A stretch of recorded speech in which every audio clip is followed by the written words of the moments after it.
Alright, to this a suggestion via Discord. The name of the video is Donald Trump hilariously trolls Jill Biden after she was caught looking at him lovingly in Paris. Well, okay, let's go ahead and do this, guys. Let's check it out. Joe Biden has not had a good week. Despite being only weeks away from stepping down as President of the United States, Joe Biden is still being humiliated on the daily. His first big fail was falling asleep during a summit in Africa. Oh, no. With the U.S. in support of the development of the... Bro, he's an embarrassment, guys. He's just embarrassing. Lobito Corridor. Like this here? Tanzania views the Lobito Corridor as an integral part of a broad... What do you think this man was thinking about? What do you, seriously, get into the mind of Joe Biden right now.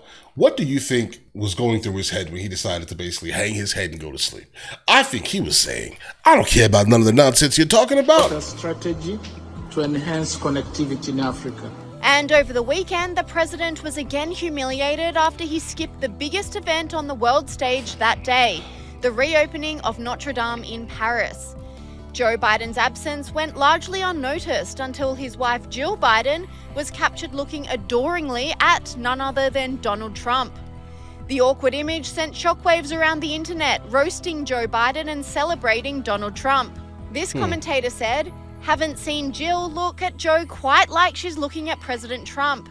Yeah, I think you're reading into it. Yeah, I wanted to make sure that I actually saw it, right? They're just being cordial, bro. And that's kind of what is needed. We need to have the ability to be cordial. You don't have to dunk on everybody every single day of every moment of the day here, guys.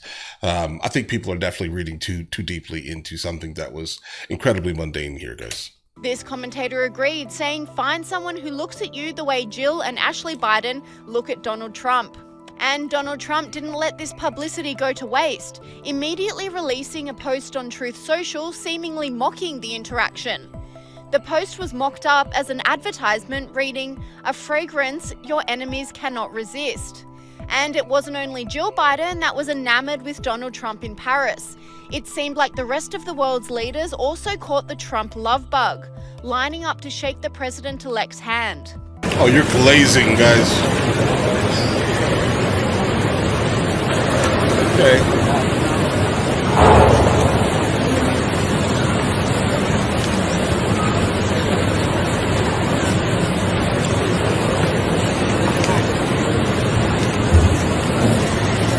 This commentator said, Yeah, guys, we call that glazing. If you didn't know. All right. This is specifically where you find something in someone that you like, and then you make every single action this person does. I don't know, amazing, for example. Be fully aware, all of these countries need something from us. Okay.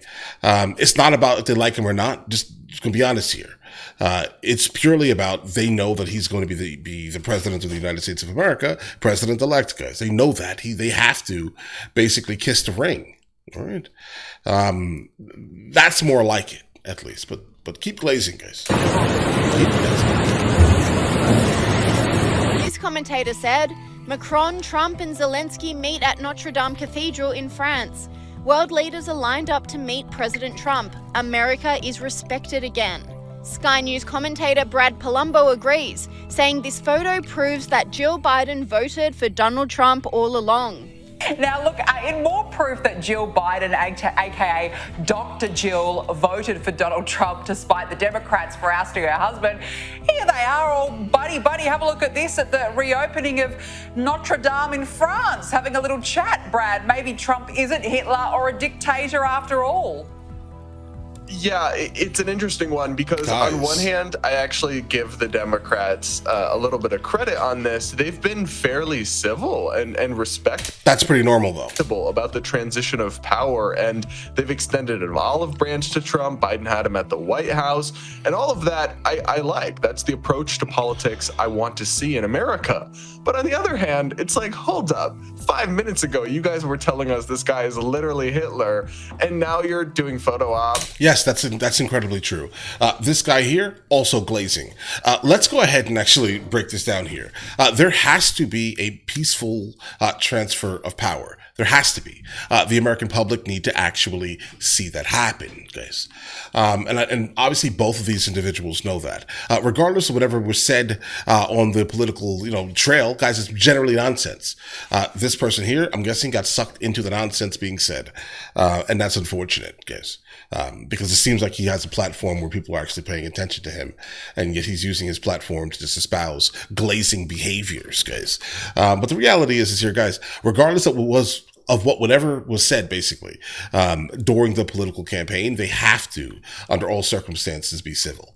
And pay attention to the ones who decided not to be civil. Always, under all circumstances, pay attention, because maybe they shouldn't be in the White House. I'm going to be honest here, right? Specifically, if you don't have the ability to just, calm it down for a second, and accept a peaceful transfer of power. It's a reality here, guys. But anyway, let's continue. And smiling and shaking. And Trump had no hand problem and with it. Biden had no problem with welcoming it. him and all this stuff. If you had actually thing. believed any of that, I don't think that's how you would be handling this. Who actually so it did? suggests to me, on one hand, that they are being civil for once, which I do appreciate, but on the other hand, that they're rhetorical frauds in many ways. But then again, we kind of knew that. We knew that indeed. Brad Palumbo, you do it every week. Thanks for helping us make sense of the United States. Guys. Meanwhile, Trump's arrival in Paris heralds a new era of renewed American strength on the world stage. What do you think he's listening to in his headphones, bro? Let me know in the comments what your guess is. Okay? Seriously. Steve, I want to get you to weigh in on this. How significant is it for Trump and not the current president to be there for the reopening ceremony today? Oh, listen, I think it's remarkable and very telling, not just to America, but to the world. And of course, it's a magnificent moment for the world, for the global church, that this architectural and spiritual gem has been literally resurrected from the ashes. But for our politics, it's also, I think, incredibly significant. It conveys a clear message who is the real de facto leader of the United States, because I think Americans... Who's the real one? President Biden, until he's no longer the president. Realize that Joe Biden hasn't been in charge for some time. Kamala Harris, part of the reason she lost is because she was frankly totally dishonest about that very situation, about Joe Biden. Very remarkable and telling that neither Biden nor Harris is there, yet President Trump is there and clearly acting as if he is already the accepted president of the United States, not just by Americans, but by the entire globe. Yeah, and Mick ultimately telling me... Okay, that just ended very abruptly. I will say, though, it's definitely a good thing that he did go to this event. It would make all the sense in the world if we just follow, kind of how Trump moves, right? I would not go ahead and say that he is the current leader of the United States of America. That's incredibly disingenuous. I get it. They're adding the term de facto in front of it, but that doesn't really mean much because he's not, right? The literal president currently at this moment is Joe Biden. For better or for worse, unfortunately. Mostly worse. But we need to stick to the truths and remove the emotion out of it. That's important. So now when I saw them, Joe Biden specifically looking at Trump, bro, you can look into it all you want. You can make up all these things, but bro, you have to go through a peaceful, movement of power, guys. You have to. If not, then we'll start looking like a lot of third world countries around election time. And that's not a good thing because we have guns. Okay. So that has to happen, period. They need to be civil. Whenever a president decides that's not going to be something that they do, they should not be in the White House. Right, we have American values here, guys, and I get it. Some people may not like these American values, but bro, respect the flag, okay? Respect what this is, and what this is that we do peaceful transfers of power. Period. That's what it is. And she was just looking at him, bro. Do I think that she voted for Trump? I mean, that's wild. I mean, I'm going to go ahead and say no. Just no. But it's fun to talk about. Sure, why not, guys? But all right, listen, you guys all have an absolutely amazing day. Enjoy your day thoroughly. This is my lightsaber. Hey guys, you guys subscribe to the other channels? Logical Movie Reviews with Mr. L. Boyd, along with Mr. L. Boyd Music. Oh, also, Mr. L. Boyd Discusses. Guys, check it out. And if you haven't heard it today, you're amazing.